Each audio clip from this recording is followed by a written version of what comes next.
لبيك اللهم لبيك لبيك اللهم لبيك لبيك اللهم لبيك لبيك اللهم لبيك لبيك اللهم جو اللہ کی طرف سے یہ باطل ہے، جو شیطان کی طرف سے، تو معاملہ ہی ختم کر دو۔ اچھا ہمیں معلوم ہے کہ ایسا نہیں ہوتا، شیطان کا دھوکہ اس سے زیادہ شدید ہوتا ہے۔ پہلے دن سے جب سے شیطان نے دھوکہ شروع کیا ہے، اسی کو ملا کر کیا ہے، حق کو اور باطل۔ شیطان کبھی بھی یہ نہیں کرے گا کہ وہ لوگوں سے کہے گا میں باطل ہوں یہ کرو، یہ نہیں ہوگا۔ حق بن کر آئے گا، دھوکہ دے گا۔ اچھا آپ کے لیے اور میرے لیے یہ امکان ہے کہ باطل بن کے آئے گا؟ نہیں، حق بن کے آئے گا۔ یہ میں کیسے پہچانوں کہ مجھے یہ دھوکہ نہیں ہوا ہے؟ اچھا کیا میں یہ کہہ کر اپنے آپ کو مطمئن کر لوں کہ میں 5 وقت کی نماز پڑھ رہا ہوں؟ اگر میں تھوڑا سا بھی دیندار ہوا اور شیطان مجھے کہتا 5 وقت کی نمازیں چھوڑو، تو میں پہچان نہیں لیتا کہ یہ باطل ہے۔ شیطانی فرد میرے نزدیک آئے اور مجھ سے کہے مولانا آپ 5 وقت کی نماز چھوڑ دیں، صحیح، میں اسے مان لوں گا۔ میرے تو جسے کہتے ہیں تھوڑے بہت بھی اگر عقل و شعور میں کوئی طاقت ہوئی تو میں فون اینٹیناز کھڑے ہو جائیں گے کہ بھائی یہ کوئی شیطان ہے جو مجھ سے کہہ رہا ہے 5 وقت کی نماز چھوڑ دو، صحیح ہے، میں فوراً ہوشیار ہو جاؤں گا کہ نہیں یہ باطل ہے۔ اچھا شیطان مجھے جو دھوکہ دینے آئے گا، جس کو پتہ ہے کہ میں باطل کو اتنی جلدی اتنا چھوٹا ہوگا تو پہچان لوں گا، وہ ایسے مجھے دھوکہ دے گا کہ 5 وقت کی نماز چھوڑو؟ نہیں، میرے سامنے اگر اس کو دھوکہ دینا ہے تو نمازی بن کے آنا ہوگا۔ اچھا مجھے جو دھوکہ دینے آئے گا وہ دعائے کمیل کا منکر بن کے آئے گا۔ اگر کوئی آئے کہ میں دعائے کمیل نہیں مانتا تو میں اس کو ویسے ہی ایک تھپڑ لگا کے بھیج دوں گا کہ تو ہے کون بھائی؟ میری ساری زندگی دعائے کمیل کے اوپر گزر رہی ہے، مجلس کے خلاف بن کر آئے میں دھوکے میں آؤں گا۔ ساری زندگی میں نے اور میرے باپ نے گزار دی مجلسیں کرتے ہوئے، اب میں بے مجلسی کے سامنے کھڑا ہو جاؤں گا، تسلیم ہو جاؤں گا؟ نہیں ہوں گا ایسا۔ یہ کہہ کر دھوکہ دے سکتا ہے کہ دیکھو امام وقت کی نصرت کے لیے کچھ نہیں کرنا چاہیے، اب اس بڑھاپے میں نہیں ہو پائے گا، اتنی عمر گزرنے پہ اب نہیں ہو پائے گا۔ کیونکہ انسان جس چیز کو جوانی میں لے لیتا ہے وہ اس کے مرتے دم تک آئیڈیل کے طور پہ چلتی ہے۔ تو ہم لوگ مثال کے طور پر جب اپنی جوانی میں رہے تو ہم نے مثال کے طور پر امام خمینی کو دیکھ لیا، انقلاب کو دیکھ لیا، اس میں دینداری دیکھ لی، اس میں امام وقت کی نصرت دیکھی، دعائے سلامتی، دعائے عہد اور یہ اور وہ، یہ سب چیزیں ہم نے دیکھ لی۔ اب شیطان اگر ان کے خلاف لے کر آئے میرے سامنے، یہ تو میں فوراً پہچان جاؤں گا کہ یہ گڑبڑ ہو گئی، یہ شیطان۔ اب اگر مجھے شیطان دھوکہ دینے آئے تو کیا کرے؟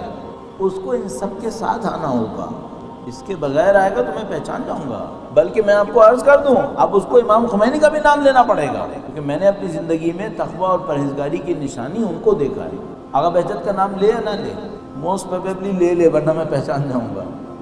اچھا جب وہ یہ سارے کام کر لے تو یہ تو بہت اچھا شیطان ہو گیا، تو مومن ہو گیا۔ ویسے نہیں، اس کے پیچھے بھی اپنا کام کر سکے گا۔ وہ کیا کرے گا؟ ابھی نماز کہہ رہا ہے، دعا بھی کہہ رہا ہے، عبادت بھی کہتا ہے، امام وقت کی نصرت بھی کہتا ہے، اچھا پھر گڑبڑ کیا کر رہا ہے؟ یہ تو شیطان رہا ہی نہیں پھر۔ نہیں، ابھی بھی کچھ پوائنٹس ہیں۔ وہ جو شیطان میرے سامنے ان تمام چیزوں کے ساتھ آئے گا وہ مجھے کہاں پہ بہکائے گا؟ تو اب یہاں پر میرے جیسا طالب علم یہ سوچتا ہے کہ دیکھو بھائی اب یہ بے نمازی تو نہیں بنا پائے گا، کچھ چیزوں پہ مجھ سے کمپرومائز کروانے کی کوشش کرے گا، میں ہوشیار ہوا تو پکڑ لوں گا۔ مثال کے طور پر 5 وقت کی نمازیں تو نہیں چھڑوا سکے گا، یہ امکان ہے کہ فجر کی چھڑوانے میں کامیاب ہو جائے۔ ہاں کافی لوگوں کے لیے یہ امکان ہے۔ ان کو کیا کہے گا؟ ان کو یہ کہے گا تم قضا کر کے پڑھ لو، قضا کر کے پڑھ لو، پڑھ تو لی نا بلاخر۔ 5 وقت کی چھڑوا لے گا؟ نہیں، 5 وقت کی نہیں چھڑوا پائے گا۔ اس کا ضمیر اتنا زیادہ اس کو جھنجھوڑے گا کہ شیطان کو یہ بات بھگا دے گا۔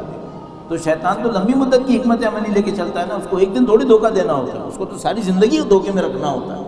تو وہ اتنی دشمنی نہیں کرتا کہ سامنے والا پہچان لے، تو اسے کیا کہے گا؟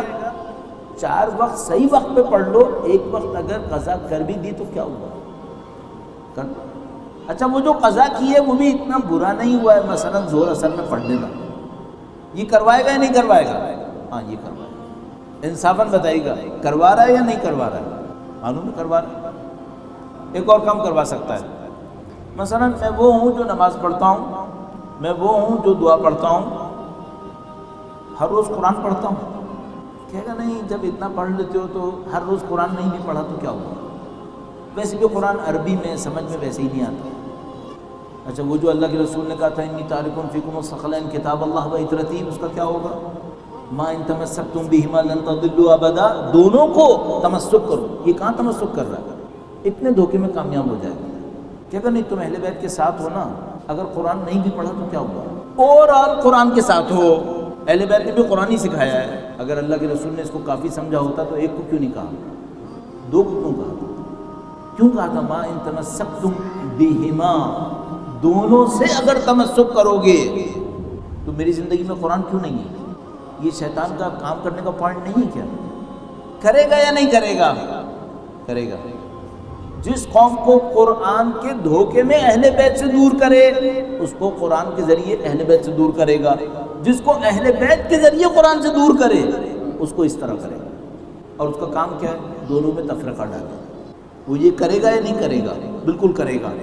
رسول اللہ نے احساس کیا تھا یا نہیں کیا تھا؟ بالکل احساس کیا تھا۔ ہمیں وارننگ دی تھی یا نہیں دی تھی؟ قطعاً وارننگ دی تھی، پھر ہم سمجھ کیوں نہیں سکے تھے؟ اس کو ہم کہتے ہیں فتنہ۔ اگر وہ آ کے ہم سے کہتا نا تم قرآن کے منکر بن جاؤ، کبھی بھی نہیں بنتے۔ عملاً اس نے ہمیں دور کر دیا اور ہم بھی نہیں پکڑ پائے۔ ابھی میں عبادتوں کی بات کر رہا ہوں سر، تو مثلا عبادتوں میں 5 وقت کی نمازیں تو مجھ سے نہیں چھین سکے گا، 1 وقت کی تو چھین لے گا، تو وہ اپنی اسی کامیابی کو کہے گا چلو میں نے زمینہ تو بنا لیا، اگلی نسل کو 5 سے چھینوں گا، اس نسل سے 1 چھینی ہے، اگلی نسل سے 5 چھینوں گا۔ وہ تو لمبی مدت کی سوچتا ہے نا، اس نسل سے قرآن چھینا ہے، اگلی نسل سے دوسری والے شکل پہ حملہ کروں گا، وہ لمبی مدت کی سوچتا ہے۔ اور اللہ کے رسول کو پتا ہے کہ اگر 1 چھنا تو دوسرا بھی چلا جائے گا، اس لیے رسول خدا کہہ رہے ہیں مجھے دونوں چاہیے، دونوں سے تمسک چاہیے۔ یہ شیطان کرے گا یا نہیں کرے گا؟ کرے گا۔ کر لیا یا نہیں کیا؟ کافی حد تک ہوگا۔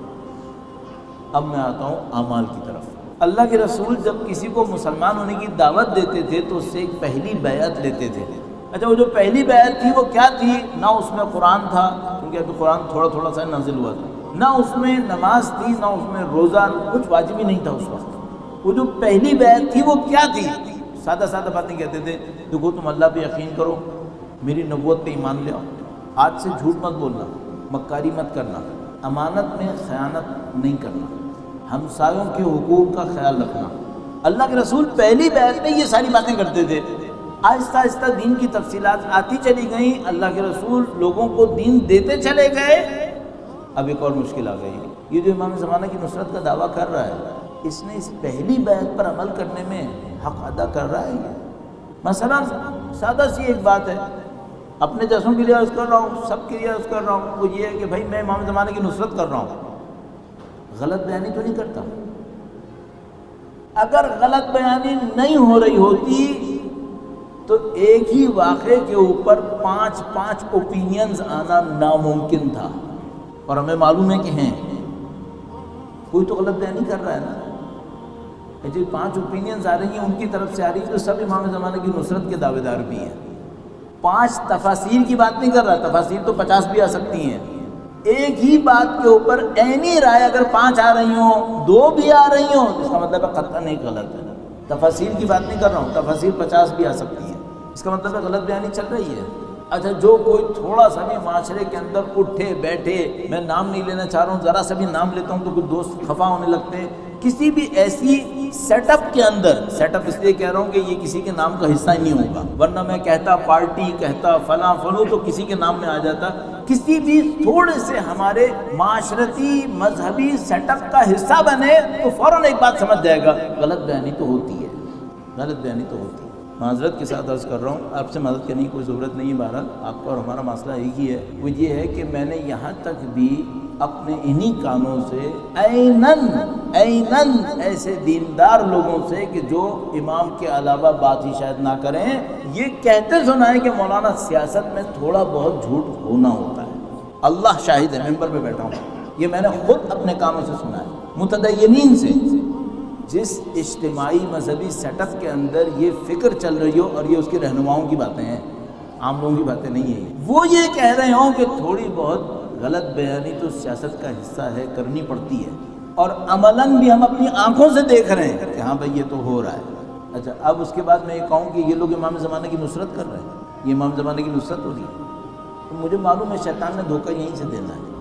شیطان مجھے 5 وقت کا بے نمازی انشاءاللہ نہیں بنا سکے گا، نہ آپ کو بنا پائے گا، لیکن یہ کر سکتا ہے کہ کسی مصلحت کے نام پر جھوٹ بولنے والا بنا دے، یہ کر سکتا ہے، اور یہ وہ کر لے گا۔ اچھا مثال کے طور پر ایک بہت سادہ سی بات ہے ہمارے دین کے اندر، وہ یہ کہ جو اندر رکھو وہی باہر کہو۔ جب ہمارے ایسے سیٹ اپس کے اندر لوگ ایک دوسرے کے ساتھ بیٹھتے ہیں جس میں گڑ جوڑ ٹھیک ٹھاک چل رہا ہوتا ہے، تو جو اندر ہوتا ہے وہی باہر ہوتا ہے ایسا؟ نہیں، یہ دکھانے کا کچھ رکھتے ہیں، بتانے کا کچھ اور رکھتے ہیں۔ شیطان یہ دھوکہ نہیں دے پائے گا مجھ جیسے کو جس نے اپنی جوانی سے امام زمانہ کا نام لینا شروع کیا تھا کہ وہ مجھے امام زمانہ کے نام سے دور کرے۔ انشاءاللہ فی الحال تو لگتا ہے کہ نہیں دھوکہ دے پائے گا، بے نمازی بنائے یہ نہیں کر پائے گا انشاءاللہ۔ جو مجھ سے کرنے کی کوشش کرے گا وہ یہ کہ بھائی ایسا ہے 5 وقت کی نمازیں پڑھتے ہو، 4 صحیح وقت تو پڑھ لو، اگر 1 دیر بھی ہو بھی گئی تو کیا ہوا، تھوڑی دیر سے پڑھ لو، تھوڑی بے توجہی بھی چلے گی، کوئی بات نہیں، آج مشغولیت زیادہ تھی، یہ کرے گا۔ قرآن کریم کمپرومائز کر لو، کوئی بات نہیں، اوور آل تم قرآن کے راستے پر ہو، صحیح ہے، چلے گا۔ تھوڑی بہت غلط بیانی یہ چلتی ہے، یہ معاشرے کا حصہ ہوتا ہے، تھوڑی بہت معذرت کے ساتھ منافقت ہاں چلتی ہے، کوئی بات نہیں، اندر کچھ اور رکھو باہر کچھ اور، کوئی بات نہیں، تھوڑا بہت کسی کا حق ادھر ادھر ہو بھی گیا کوئی بات نہیں، یہ چل جائے گا۔ شیطان ہمارے ساتھ یہ کرے گا۔